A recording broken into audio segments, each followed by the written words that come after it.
Well, it's not quite Friday Night Lights because it's not dark yet. So it's more like happy hour with Brent and Emily Leiker.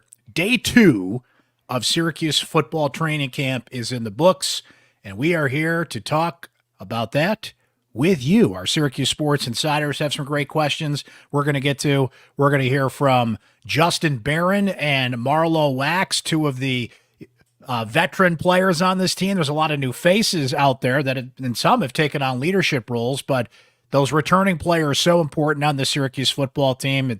As our colleague Chris Carlson wrote a great story about, Justin Barron filled out the paperwork and almost transferred. Marlowe Wax thinking about the National Football League, but they're both back and in tow. We got to hear from the head trainer for Syracuse football as well, part of the coaching staff, give you some thoughts there and some other things that we spotted at day 2 of training camp. Emily, it's a good thing that you and I are not meteorologists, so we knew it would be hot at day 2, but not quite the weather we thought it would be. We did dodge a big rainstorm, though.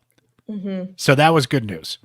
Yeah, we made it. Well, we were all standing around outside. Everyone showed up to practice pretty early today, and I had no clue. I had not looked at the weather at all today besides looking out my window and seeing it was gray. And I don't remember who said it first, but someone was like, oh, rain's coming. And yeah, we managed to avoid it practice time, but then we left interviews and everyone was like sprinting to their cars because it was right in the thick of the downpour. And I texted you, I'm like, wait a minute. So there's this new thing, as we talked about yesterday, and France talked about, where the guys have to walk to the dorms. Are they walking in the pouring rain? Are they hanging out in the lounge playing, EA Sports college football until the rainstorm passes through? There were some guys that were just hanging in the rain. I think they were cooling off after, right. It's hot in the Ensley Center, and they spent part of the practice both inside and outside. And I think Fran is cranking up the heat in there, get a little old school feel to it, a little, not cranking up the heat, but it's certainly hot in there. They're not turning on the AC. I'll put it to you that way. There's not AC in there. Yeah, exactly. No creature comforts when it's training camp time. So it was very humid out there today for day 2, but we did dodge the rain at practice and a little bit afterwards. So, Emily, one of the big questions we had from our Syracuse Sports Insiders the past couple of days was on one specific guy, and that was wide receiver Justus Ross-Simmons, transfer from Colorado State. He's a Rochester native, and the theme that I really went into today was to watch him and to keep an eye on the wide receivers. We didn't really get to see any teamwork like we did in day 1. We saw that play right off the bat on day 1 when Kyle McCord found Aranda Gatson for a long touchdown. We didn't really see any formal work today. We saw more drills today, but for you guys, and we sent our Syracuse Sports Insider some video of Justus Ross-Simmons. He's 6'3", 220, stands out.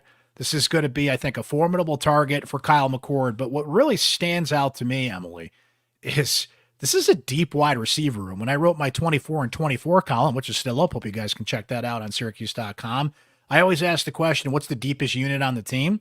And I think the wide receivers can, put a hand up and certainly be in contention for that. And Justus Ross-Simmons really fits into that mix, but there's some competition in that room to step up and not only be the top receiver for McCord, which I think kind of falls to OG, but who 1A or 2, as Dominic asks from our Syracuse Sports Insiders, will Syracuse have a clear 1A and viable 2 receiver to take the focus off OG? Yeah, there's plenty of candidates for that, isn't there? Yeah, no, I think Justus Ross-Simmons is definitely at the top there. I didn't watch the wide receivers too much today, knowing that you were, but the couple things I saw from him at the end, what I wrote down in my notebook was Justus Ross-Simmons' crisp catches. Like, that was the best. Like, you heard it hit his hands every time, like, could hear it in his gloves, just right there. He snapped onto it and was off. So yeah, I mean, he's definitely at the top there, right? Trevor Pena returns from injury. I mean, he's slot receiver, so that's inside.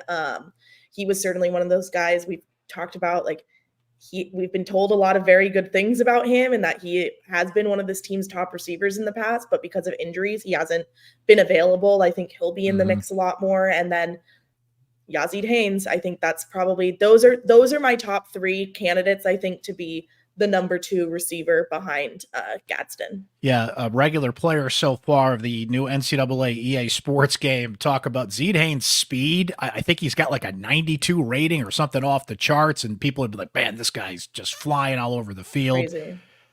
You mentioned, the names OG and Jackson Makes and Haynes. The tight end room has Aronde Gatson and Dan Villari, of course. That's a good question from my guy Dominic, who says, we did that question. I'm sorry. There was a tight end question. Here it is from Jeff, who says, Brent, curious how our tight end room looks beyond OG in DV. Anyone who can hope develops and is ready to lead in 2025?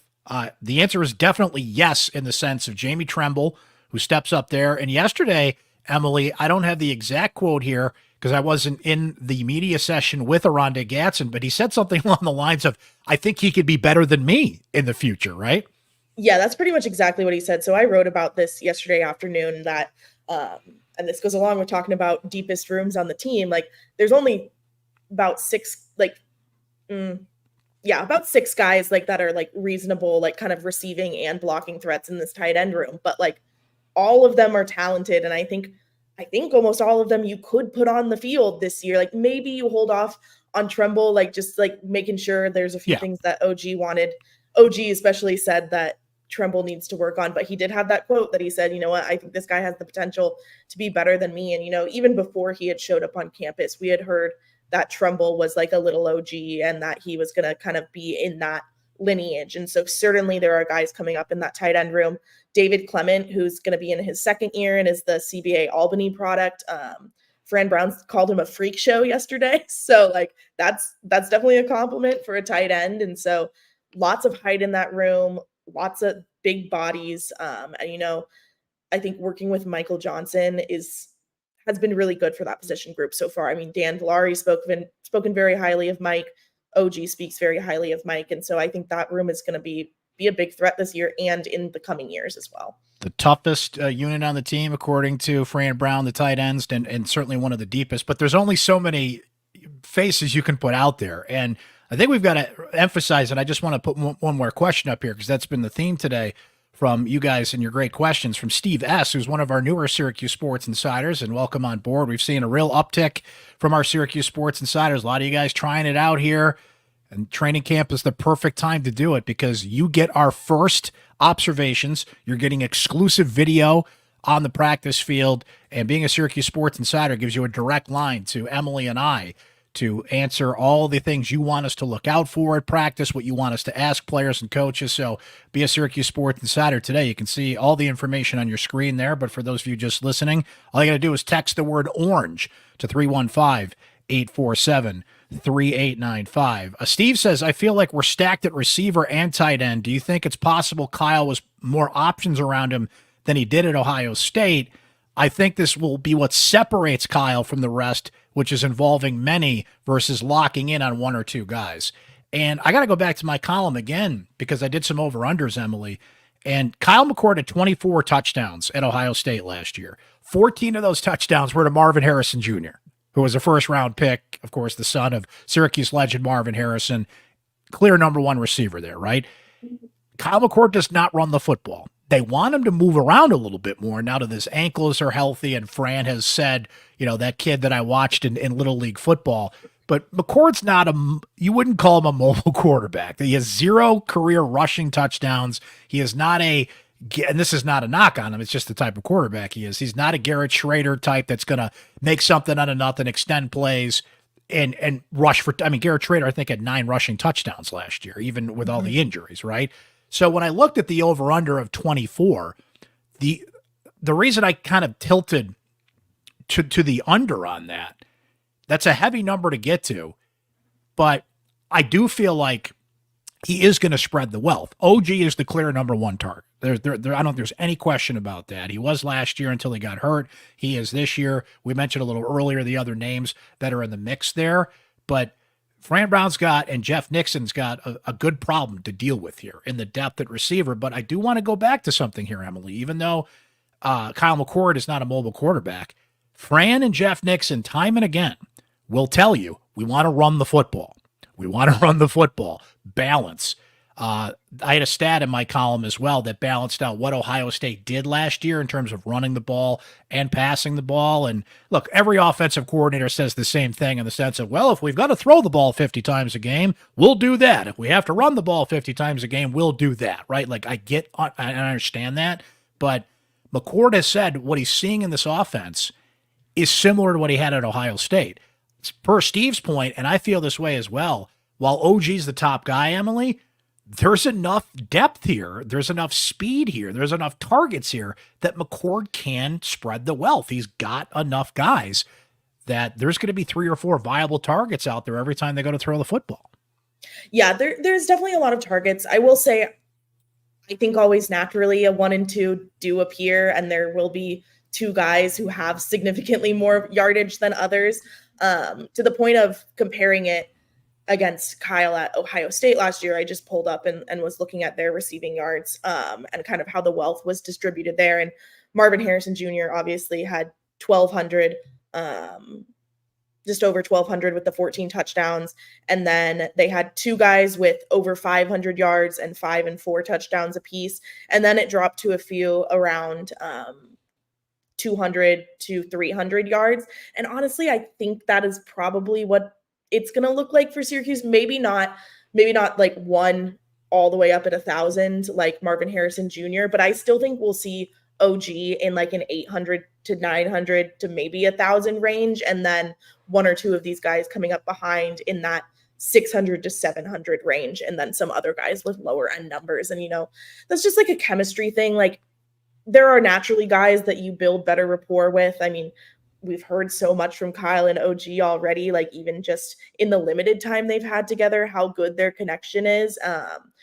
He's going to choose to go to OG a lot, and OG's tall, he's big, he's going to be across the middle just because of the routes he's running as a tight end, which is going to be really advantageous for Syracuse. So while there are more targets, and I think Syracuse will have that option, particularly against teams that work really hard to lock OG down, I still think we'll see a little bit of a stats discrepancy there where like, okay, this is the clear number 1, this is the clear number 2, and then here's everyone else who works into this mix. We saw it a little in the spring game. I mean, they're going to send Haynes down the field and just let McCord chuck it up there and he can get it there. Right. Meeks, we mentioned the stability he brings. Justus Ross-Simmons, I feel like, is just somebody that can get open. He can do a little bit of both. He's going to be that consistent receiver that is going to be open in the flat. Like you said, natural 1 and 2 develops, but he's going to be, you can't ignore because he'll get open. And you had the perfect word for him. The word I took away and spending a lot of time watching him today, crisp. Everything is crisp. He's run south. Now, we didn't see him in like a team thing today, but the crisp catches, how the ball just flows in his hands, the routes that I did see today, that's a guy that's been around a few years and is ready to break out and ready for a bigger role. He had I think it was just over 700 yards at Colorado State. They used him at Colorado State, wanted to come closer to home for a number of reasons, and was a great late pickup for Syracuse in the transfer portal. One last question here from our Syracuse Sports Insiders. We were talking running game. Andrew T., he knows how to tickle my fancy here. How is Yassine Willis looking? Now, again, we only saw some drills today. And when we watched the teamwork the other day, he did get out there a little bit. Nothing to write home about with Yassine Willis, but if you're asking me how he's looking, he looks the part, okay? He's been the second guy through. They don't necessarily always go in order of who's on the depth chart, right? But he's always right behind LaQuinn Allen. Allen goes first, Willis goes second. And Fran has said it, and New York Giants fans will appreciate the old thunder and lightning reference. That's what you're going to get with those 2. Now, Syracuse did add some depth at running back. Jeff Nixon's son is on this team. Michael Johnson's son is at quarterback. So it's interesting the family connections that are brewing on this team.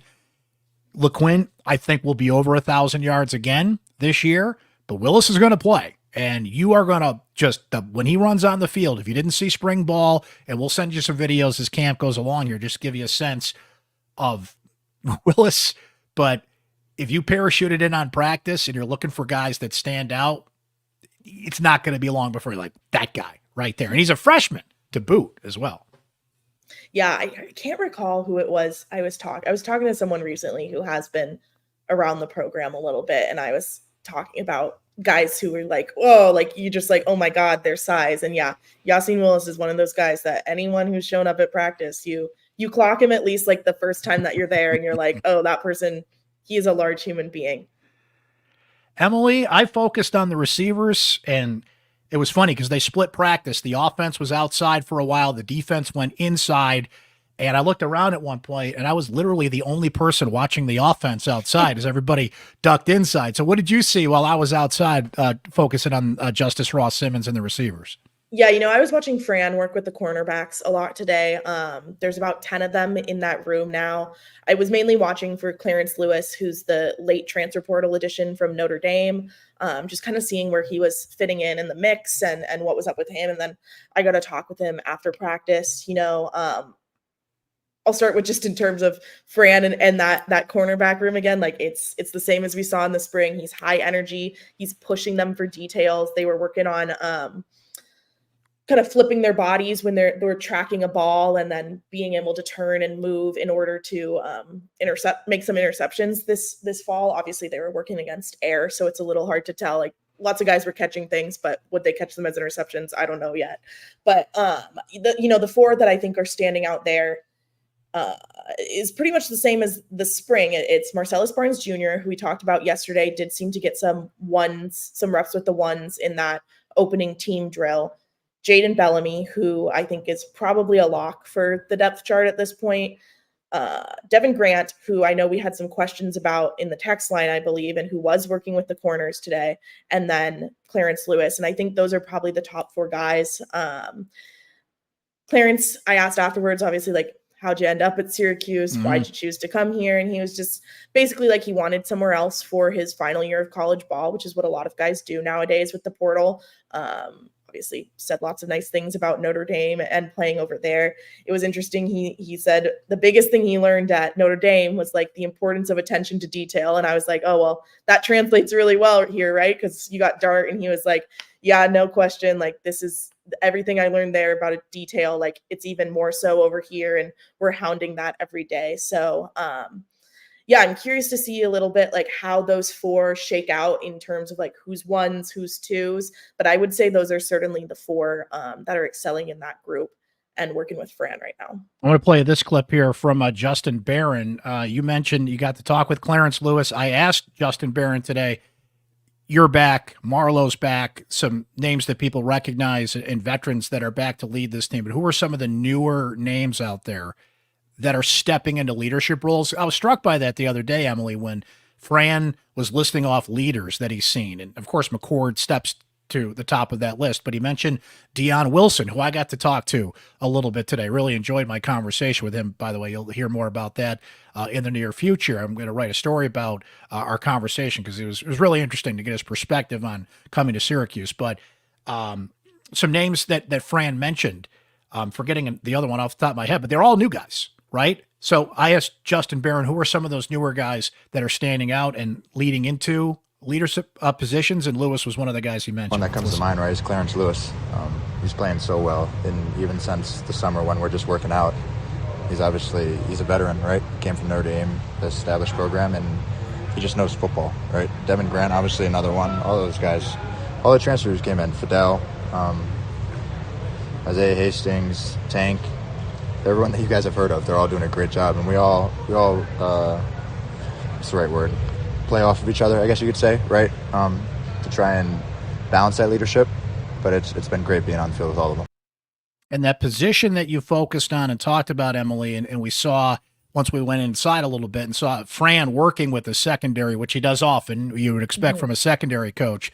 So you and I both saw this at the beginning of practice. Fran came over to Justin Barron and spent probably 2 or 3 minutes talking to him in his ear. Seemed pretty passionate about something. I asked Justin what that was. Just a routine. It's just kind of something we do before every practice. That he talks to a bunch of the DBs. It's kind of like a "Why not us" speech, right? Obviously, I'm not going to give you guys all the details of it, but it's just a good little thing we got going on. It did look like, Emily, that tracks what Justin said. Like, I'm not a professional lip reader, but just by the way that Fran was talking to him, it did seem like something like that. It almost felt like, let's get amped up here, and you're my leader, and go out there and show these guys the way. Right. It was just like a very, like, it seemed very routine to me, but like, that's always something that you want to ask about when you see a moment like that in practice, because you never know. It could have been something totally random, and JB could have been like, yeah, coach was mad at me, or coach was telling me that he needed me to knock some sense into someone, whatever. But it certainly seemed routine. JB was in the middle of doing stretches. And Fran was just, like you said, right over him, kind of talking in his ear. Elijah Clark was right in front of Justin Barron in that kind of lineup for stretches this morning. And so I'm glad we got to hear a little bit about what that was and kind of what the tone of that message was. A couple more wanted to play also from Marlowe Wax, who we got a chance to talk to after. Sure, I definitely say the guys on defense, the guys on this team, like we played a lot of ball together. We've been through a lot, and we all have a chip on our shoulder just because how our seasons have been going. So it's just a different type of grit that we have, a different type of.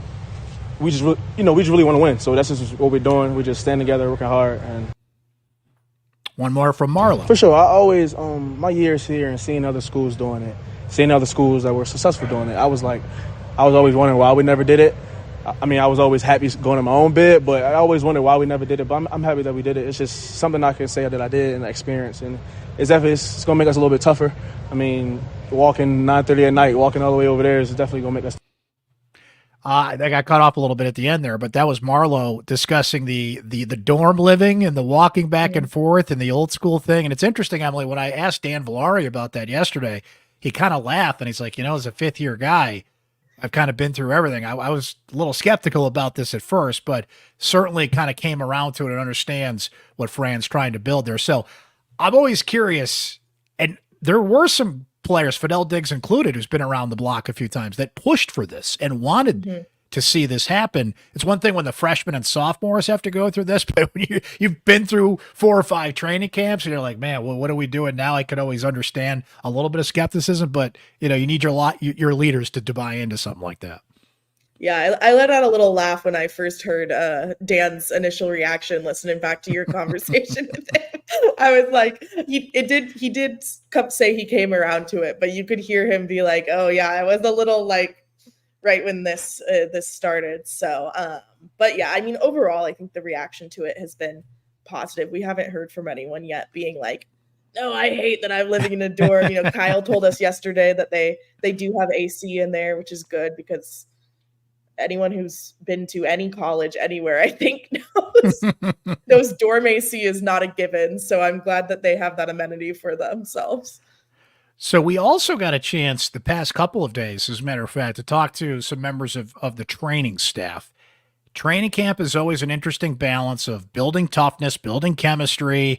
And, I'm old school enough where I go back to some training camps where, they were doing 2-a-days, right? And that's when you're really testing the will and the toughness of football players. But it's 2024, and there are advances in technology. And something that Brandon Hall talked about today, Emily, it's been a common theme when we've had the chance to talk to guys on the training staff, is GPS tracking and sleep and monitoring and just all these things that aren't necessarily new. Some of these strategies have been around for a while, but it's just interesting to see everything these guys do and how it's tracked and how they take all that data and try and maximize it. Not only what they do on the field and who's got to be in and who's got to be out, but injury prevention's a big thing too. Right. And it sounds like something that they're just kind of working into now. And obviously I thought what Brandon said here, I'll read it off, was interesting. It's just that it's analyzing the data and then trying to mitigate risk based off of that. It's one thing to have it, but to really look at it and use that data, that's the important part. And so I think it's the latter part of that they're finally doing and taking into account. And, we talk about it all the time. I know the fans talk about it all the time. Injury prevention is a big thing for this team. And so it's been really interesting to get to hear from Chad Smith yesterday, the head strength and conditioning coach, and then Brandon today. And I asked Brandon, how is your relationship with the strength and conditioning staff? And he was like, communication is right there. It's near perfect. They very much work in tandem on, okay, this is what this guy's recovering from. We need you to make sure he's training in this way. So that way he doesn't increase this injury, change something. It doesn't affect what we need to do with him. And kind of the same thing with his relationship with Fran. He said, right, like it's all about communication. I thought it was intriguing that he said his relationship definitely changed with the change in coaching staff in terms of some of maybe the treatment there. He said, let me see it. He said something about like, I'm treated as part of the staff now, which I appreciate. And I thought that was really interesting. Just again, considering the conversations we've had over the past 2 years, and I know you guys have had it longer, about injury prevention and the high number of injuries this team has had in the past years. So yeah, talking to Brandon was good. We were supposed to talk to him in the spring and then it didn't work out. And so to get him in the fall was nice. And I think a lot of programs are doing this, but it's what you just hit on, Emily. They're just a question we get a lot, and I feel bad because I'm not qualified to answer it, and you want to seek out people that are qualified to answer it, as people do ask a lot about why does it seem like the injury rate is higher on this team? And sometimes it's just dumb luck. Sometimes you just, there's non-contact injuries. There's obviously football's a rough sport, so certainly you can build up injuries from taking hits, but it does feel that way. And then OG last year, prime example, game 1, List Frank injury, right? You look at the history of that injury and how tough that is to come back for. That's something that Brandon Hall mentioned today, by the way, how OG was the model a patient, if you will, to come back, and how much work he put into coming back. And they not only did he do everything they asked of him, he went above and beyond what you're supposed to do to come back from an injury like that. But we never had access to these people to ask them questions. Another thing that came up again today in that, look, Will Hicks is a legend in Syracuse football circles. He has been around, not dating you, Will, you're my man. He's been around for a long time, though. He has seen coaches come and go. He has a lot of pride in this program. He is the point man when it comes to former players. Dwight Freeney, congratulations to him, of course, goes into the Pro Football Hall of Fame this weekend. Those two are as tight as it gets. Right? Will has that kind of relationship with so many former players, Emily. You need those guys around. And for some reason, Dino Babers didn't want those guys around and didn't utilize that enough. And we've heard from so many alums that they didn't feel welcome, just flat out, around the program. To see Will Hicks back in that room, who brings an old school approach, but a lot of knowledge, combined with all this new school stuff that we're hearing, I think a lot. Look, you can't completely prevent injuries. We all know that, but it does feel like, in talking to these staffs, both in spring and now, that, man, they're doing everything they can. And it feels like there's just more steps being taken that maybe weren't in previous administrations. Right. It's hard to completely judge because we weren't talking to these people, and because the people we were talking to were more hush-hush about it. But from what we have heard, both from new and old voices now, and people who have been here across both regimes, my gut tells me there has been a significant difference in how at least some portions of all of this is being handled. And, that's good for now. It's bad that it wasn't being handled better before, but it's good that moving forward, that seems like that's going in the right direction. And does that mean that you're going to have a completely healthy season? No, that's impossible. No team has a completely healthy season, but certainly it feels like Syracuse will be in a better place this fall to keep players healthy and bring players back from injuries on a quicker timeline, or on a closer to normal timeline than they have in the past, right? Like, there was multiple players we watched last year get injured. We're told, I guess either truthfully or not, that they were going to be back in a few weeks and that the timeline was short. They'd get back in and then they'd be out for the rest of the season because they weren't actually recovered yet. That happened with Trevor Pena. That happened with a couple of the O linemen. So I feel like that portion of it too, like just the in-season recovery times for smaller injuries, I think will be interesting to watch this season as well. By the way, Trevor Pena, that's another name we got to get used to saying again. But you just said it. He was out last year every week. We walked into that press conference like, what's going on with Trevor Pena? We would never really get like a clear answer about what his status was. But add him to the mix of guys that can come out of the backfield and give Kyle McCord, somebody that can really get yards after the catch and is an outlet, and is somebody that, is really appreciated on the offensive side of the ball. So I'm glad we mentioned his name just to get him back in the mix in terms of the offense, but was an example of a player that, man, that injury situation just, I'm glad he's getting a chance to redeem himself this year and hope he stays healthy going forward this year. Any other closing thoughts from a couple of days of practice here, Emily, before we depart for the weekend here? No, I'm looking forward to getting pads on. Not me getting pads on, but them getting pads on. And seeing a little more hitting, and hopefully we get some team period stuff again, because that's always a lot more interesting to watch, right, than the indie. Like the indie stuff is good, but it's nice to see the team periods or some one-on-ones. We didn't really get to see a lot of one-on-ones in the spring, and those can create some testy moments. They can make some tempers flare in a fun way, which is always nice to watch at practice. So hopefully moving into closer to the season and having pads on next week, we'll get a little bit of that. So programming note, guys, I am off next week, but that doesn't mean the pod's going to be off. I am handing the keys to Emily. She's going to be podding next week after practice, and our Syracuse Sports Insiders are going to get practice reports and everything that you guys have been getting the past couple of days and got throughout spring ball from Emily. Chris Carlson's going to be at practice if anything goes down in some other areas basketball-wise and things that our Syracuse Sports Insiders need to know. Emily, Chris, and our main man, Nate Mink, they'll be on the con, if you will, to steal a phrase from a submarine movie. So with that, it was a happy hour broadcast, and I'm now officially on vacation. So cheers, everybody. Have a great warning.